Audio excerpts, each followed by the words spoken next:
Why we use capacitor in ceiling fans? क्यों हम अपने फैंस में सिंगल फेज मोटर्स में कैपेसिटर का यूज करते हैं? इस सवाल को आंसर करने से पहले हमें पता होना चाहिए कि कैपेसिटर क्या होता है और सीलिंग फैंस में कौन सा मोटर यूज होता है। तो सबसे पहले हमें पता होना चाहिए कि कैपेसिटर क्या है और सिंगल फेज मोटर किस तरह काम करता है। ये चीज और ये अगर हमें पता चल गया तो फिर हमें खुद ब खुद पता चल जाएगा कि कैपेसिटर क्यों हम सिंगल फेज मोटर में या सीलिंग फैन में यूज करते हैं। इसका आंसर सिर्फ एक वर्ड है, ठीक है, एक वर्ड इसका आंसर है, लेकिन वो आपको वीडियो के लास्ट में खुद ब खुद पता चल जाएगा। अगर कोई आपसे पूछे राह चलते कि कैपेसिटर हम क्यों सीलिंग फैन में यूज करते हैं, तो आप उसको वो एक वर्ड बोल सकते हो। लेकिन अगर वो आपसे ये पूछे कि किस तरह, तो फिर आपको ये कंप्लीट वीडियो देखनी चाहिए ताकि आप लोगों को समझ आ जाए कि बेसिकली सीलिंग फैंस में हम कैपेसिटर या सिंगल फेज जितने भी मोटर है उसमें हम कैपेसिटर का यूज क्यों करते हैं। ठीक है, तो चलिए वीडियो को स्टार्ट कर लेते हैं। Hey there. Subscribe to my channel. And also press this bell icon. सबसे पहले कैपेसिटर पर वैसे 20 मिनट की अलग वीडियो बन सकती है, लेकिन चूंकि हमारा यहाँ पर फोकस है कि ये क्यों यूज होता है सिंगल फेज मोटर में या फैन में, तो हम सिर्फ उस हद तक उसको डिस्कस करेंगे। बाकी ये काम किस तरह करता है, किस चीज से बनता है, इसके टाइप्स क्या है, उसकी डिटेल में हम नहीं जाएंगे। ठीक है, अगर आप चाहते हो कि इसके लिए अलग एक वीडियो बना लो तो वो मैं आपके लिए बना लूंगा। ठीक है, तो ये क्या है? कैपेसिटर एक डिवाइस है जो कि स्टोर कर रहा है क्या चीज? Electric charge. ये किस चीज से बनता है? वन या ज्यादा पेयर ऑफ कंडक्टर से बनता है जो कि सेपरेटेड होता है इंसुलेटर से। अब आते हैं इसके मेन काम पे कि ये काम क्या करता है जिससे हमारा मकसद पूरा हो। फॉर एग्जाम्पल ये एक सर्किट है, एसी सर्किट। ठीक है, अगर यहाँ पर डीसी सर्किट हो तो डीसी सर्किट ये क्या करता है? ये बिल्कुल इसको ब्लॉक करता है कैपेसिटर में। ठीक है, कैपेसिटर क्या करता है? डीसी करंट को ब्लॉक करता है। यहां से क्या गुजर रहा है? वोल्टेज भी और करंट भी। ठीक है, वो इस शेप में होता है। ये ब्लू जो है ये क्या है? ये वोल्टेज है। और ये रेड जो है ये क्या है? ये करंट है। ठीक है, तो यहां से ये इस तरह फ्लो करता है, लेकिन जब यहां पर पहुंचता है कैपेसिटर में और कैपेसिटर से जब ये वापस निकलती है तो ये वेव कुछ इस तरह बन जाता है। ठीक है, ये वोल्टेज जो है ये थोड़ा सा क्या कर रहा है? लेग कर रहा है। थोड़ा सा जो है वोल्टेज को वो रोके रखता है और फिर उसको आगे पास करता है। ये रोके क्यों रखता है?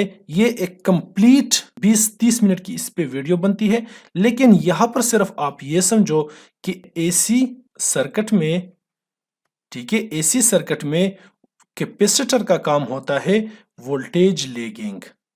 ठीक है, वोल्टेज लेगिंग। लेगिंग का मतलब ये है कि ये वोल्टेज को थोड़ा सा जो है वो यहाँ रोके रखता है और फिर आगे उसको क्या करता है? उसी तरह उसको आगे ट्रांसफॉर्म करता है। तो यहाँ पर अगर आप देख लो, ये पॉइंट अगर आप देख लो तो इस पॉइंट पे यहाँ पर वोल्टेज बिल्कुल हाई थी, लेकिन यहाँ पर अगर आप देख लो यहाँ से क्या हो रहा है? स्टार्ट हो रहा है। तो इसने वोल्टेज को जो है इतने टाइम के लिए क्या किया? रोक लिया और फिर उसको आगे क्या किया? ट्रांसफॉर्म किया। जबकि करंट जो है वो सेम रहता है, करंट पे कोई इफेक्ट नहीं होता। इसकी आपको समझ आ गई। अब अगर हम इन दोनों के वेव्स को देख ले तो ये वेव क्या है? ये है सोर्स वाला, ठीक है, जो एसी सोर्स है हमारा। और ये वोल्टेज जो है ये क्या है? जब कैपेसिटर से निकला इसमें इतना डिले आया। अगर आसान अल्फाज में हम कह ले तो ये क्या करता है? कैपेसिटर वोल्टेज में डिले लाता है। ठीक है, बाकी इसके मैग्नीट्यूड में कोई फर्क नहीं होता। बस उसको क्या करता है? थोड़े टाइम के लिए, मिली सेकंड के लिए या नैनो सेकंड के लिए उसमें क्या करता है? डिले लाता है। ठीक है, इसकी आपको समझ आ गई। यहां तक अगर आपको समझ आ गई तो अब हम जाते हैं सिंगल फेज मोटर के फेज में जो है, या सिंगल फेज जितने भी मोटर है उसमें कैपेसिटर क्यों लगता है। लेकिन सिंगल फेज मोटर को समझने से पहले हमें पता होना चाहिए कि थ्री फेज मोटर किस तरह काम करता है। अब ये हमारे पास क्या है? ये है थ्री फेज मोटर। इसी तरह जो है सिंगल फेज मोटर भी होता है, लेकिन सिर्फ आप लोगों को समझाने के लिए कि थ्री फेज मोटर इस तरह दिखता है। सिंगल फेज मोटर पे या थ्री फेज मोटर पे एक अलग वीडियो बन सकती है। सिंगल फेज मोटर पर भी अलग वीडियो, थ्री फेज मोटर पर भी अलग वीडियो। अगर आप इसके ऑपरेशंस नहीं समझते तो आप मुझे बता दें, ताकि वो मैं आप लोगों को एक अलग वीडियो में समझा सकूं कि सिंगल फेज मोटर क्या होता है, किस तरह बनता है। लेकिन यहाँ पर चूंकि वीडियो बहुत ज्यादा लंबी हो जाएगी तो यहाँ पर समझना फिर मुश्किल हो जाएगा। ठीक है, इसमें ये जो बाहर वाला है ये रेड, इसको क्या, ये है स्टेटर। ठीक है, ये वाइंडिंग वाला पार्ट, ठीक है, जिसपे वाइंडिंग होती है। और ये ब्लू पार्ट जो है ये रोटेटिंग पार्ट है, और ये है मैग्नेट। बना होता है किस चीज से? मैग्नेट से। अब मैं आप लोगों को सिर्फ समझाता हूँ, एक आइडिया देता हूँ कि किस तरह यह काम करता है। यहाँ पर अगर हम इसको करंट दें, ठीक है, तो हमें पता है अल्टरनेटिंग करंट में जब करंट चेंज होता है तो क्या प्रोड्यूस करता है? Electric flux. तो अब देखो, अगर हम पहले इसको करंट दे दे तो यहाँ पर भी मैग्नेटिक फ्लक्स प्रोड्यूस होंगे और यहाँ पर भी प्रोड्यूस होंगे। ठीक है, तो इसके दरमियान जो मैग्नेट है ये इस तरफ और इस तरफ क्या होगा? रोटेट होगा। और अगर फिर यहां से हम करंट हटा के यहां पे करंट दे दे, ठीक है, ये ब्लू वायर को, तो इससे क्या होगा कि यहां से मैग्नेटिक फ्लक्स खत्म होके मैग्नेटिक फ्लक्स यहां पर प्रोड्यूस होंगे, क्योंकि करंट फ्लो यहां पर होता है। तो इससे क्या होगा कि ये मैग्नेट पहले इस तरफ था तो ये एकदम इस तरफ हो जाएगा। ठीक है, और फिर अगर इससे भी खत्म करके यहां पर करंट हम दे देंगे ग्रीन वायर्स में, तो यहां पर फिर मैग्नेटिक फ्लक्स प्रोड्यूस होंगे, और ये मैग्नेटिक फ्लक्स क्या करेंगे कि इसको यहां पर रोटेट होगा। तो अब अगर आप देख लो तो ये एरो जो है ये क्या कर रहा है? एक किस्म की रोटेशन प्रोड्यूस कर रहा है। देखो, ये पहले इस तरफ था, फिर ये इस तरफ बन गया, और फिर ये इस तरफ बन गया। तो अब ये क्या है? एक किस्म का ये रोटेशन जो है यहां पर प्रोड्यूस हो रहा है। यही चीज 3 फेज मोटर में यूज होता है, और इससे 3 फेज मोटर ऑटोमेटिकली क्या करता है? जब जैसे ही उसको सप्लाई मिलती है ये रोटेशन स्टार्ट करता है। अब अगर आप देख ले तो ये बहुत ज्यादा मुश्किल काम नहीं कि पहले यहां पर आप करंट दो, फिर इसको खत्म करके यहां पर करंट दो, फिर इसको भी खत्म करके यहां पर करंट दो। तो ये बहुत ज्यादा मुश्किल है। रोटेशन तो प्रोड्यूस हो रही है, लेकिन मसला ये है कि ये काम डिफिकल्ट है। हम इस तरह करंट ऑफ ऑन नहीं कर सकते।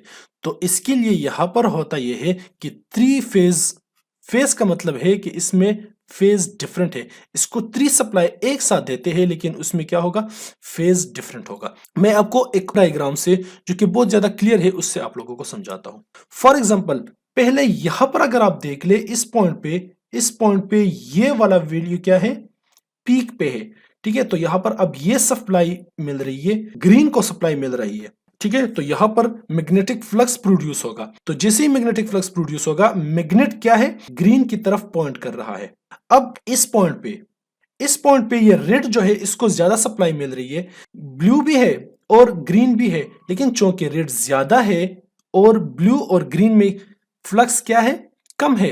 तो यहां पर क्या होगा कि ये ब्लू और ग्रीन, इसमें मैग्नेटिक फ्लक्स बहुत कम प्रोड्यूस होगा, और रेड में मैग्नेटिक फ्लक्स ज्यादा प्रोड्यूस होगा। तो ये क्या करेगा कि ये मैग्नेट जो है ये रेड की तरफ पॉइंट होगा।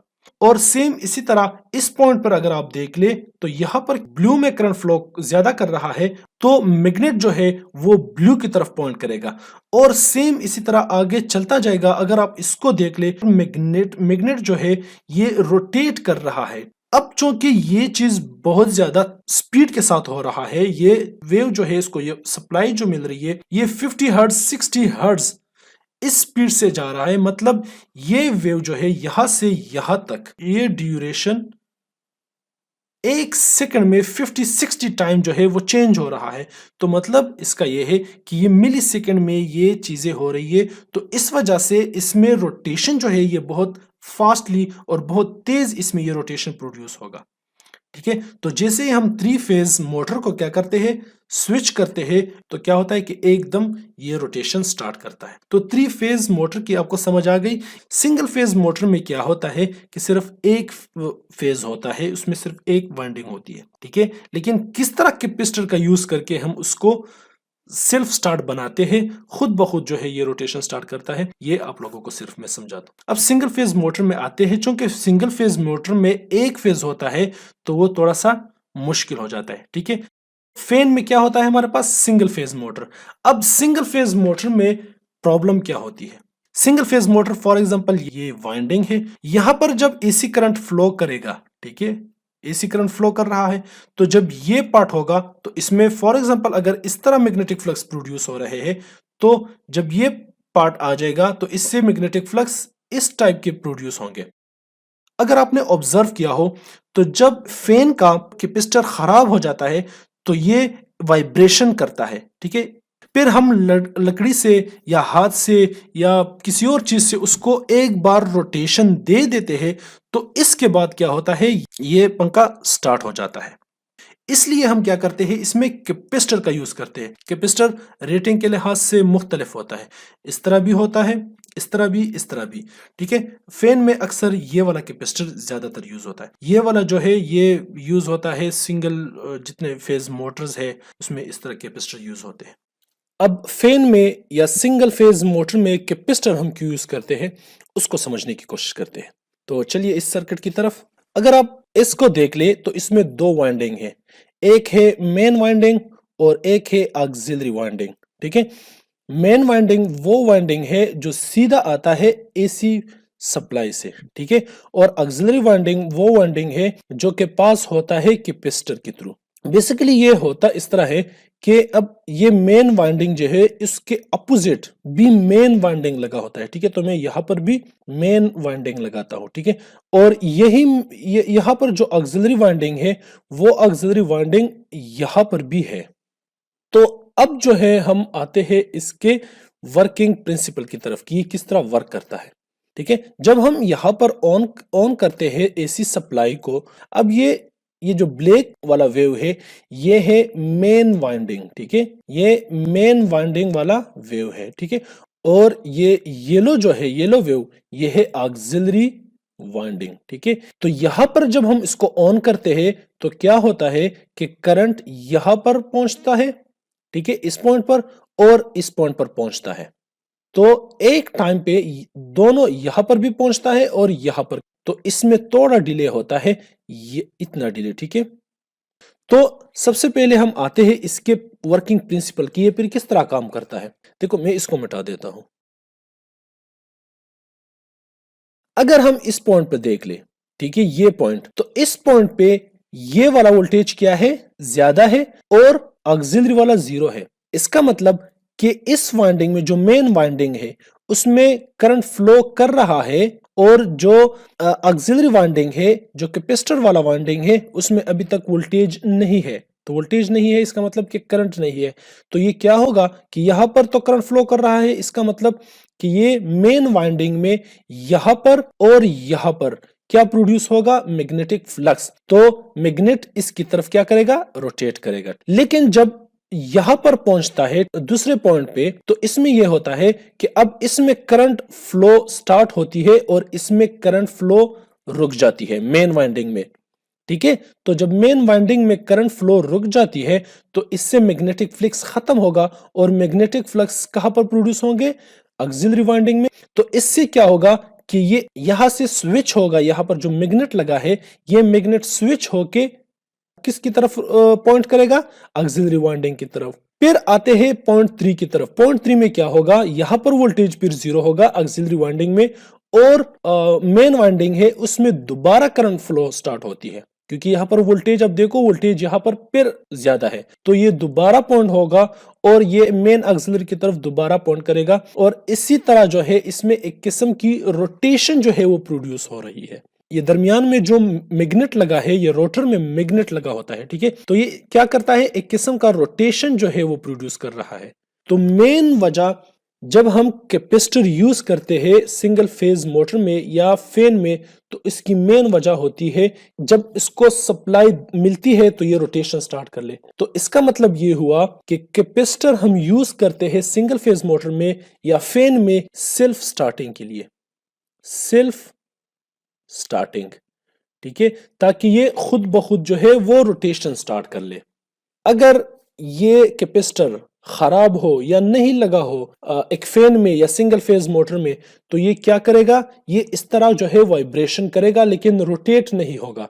क्यों नहीं होगा, क्योंकि इसको सप्लाई जो है मिलती है वो इस तरह मिलेगी, एक यहां पर जो है इस तरफ इसमें मैग्नेटिक फ्लक्स प्रोड्यूस होगी, लेकिन जब ये साइकिल आएगा तो इसमें इस तरह मैग्नेटिक फ्लक्स प्रोड्यूस हो रही होगी। तो इसमें क्या होगा कि वाइब्रेशन करेगा, लेकिन सेल्फ स्टार्टिंग के लिए जरूरी है कि यहाँ पर थोड़ा सा फेज डिफरेंट हो और एक और सप्लाई भी हो ताकि इसमें सेल्फ रोटेशन प्रोड्यूस हो जाए। तो कैपेसिटर हम इसलिए इसमें लगाते हैं ताकि ये सेल्फ स्टार्ट करे किस चीज को, मोटर को, अगर वो सिंगल फेज मोटर है या फैन है। ठीक है, तो एक लफ्ज में अगर कोई आपसे पूछे कि कैपेसिटर क्यों लगता है फैन में या हम कैपेसिटर क्यों लगाते हैं फैन में, तो आप उसको सीधा सीधा जवाब दोगे कि सेल्फ स्टार्टिंग के लिए। ठीक है, इसकी समझ आ गई।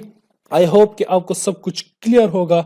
अगर फिर भी किस चीज़ में मसला हो या मुझसे कोई चीज़ रह गई हो या मैं सही से समझा ना सका हूँ तो आप मुझे कमेंट सेक्शन में बता सकते हैं। और अगर आपको कैपेसिटर पे, सिंगल फेज मोटर पे या 3 फेज मोटर पे डिटेल वीडियो चाहिए तो वो मुझे आप फिर कमेंट में बता दें, उसके लिए मैं डिटेल वीडियो बनाऊंगा। 3 फेज मोटर पे अगर चाहिए तो उस पर detail video, single phase motor पे चाहिए तो उस पर डिटेल वीडियो, कैपेसिटर पे चाहिए तो उस पर मैं डिटेल वीडियो बना के आप लोगों के लिए अपलोड कर दूंगा। और अगर चैनल पे नए आए हो तो काइंडली चैनल को सब्सक्राइब कर दे और बेल नोटिफिकेशन पर भी प्रेस कर ले ताकि जो भी नई वीडियो हो, नए अपडेट हो, वो आप तक टाइम पे पहुंच सके। तो मिलते हैं नेक्स्ट वीडियो में, तब तक के लिए अपना ख्याल रखिएगा। अल्लाह हाफिज।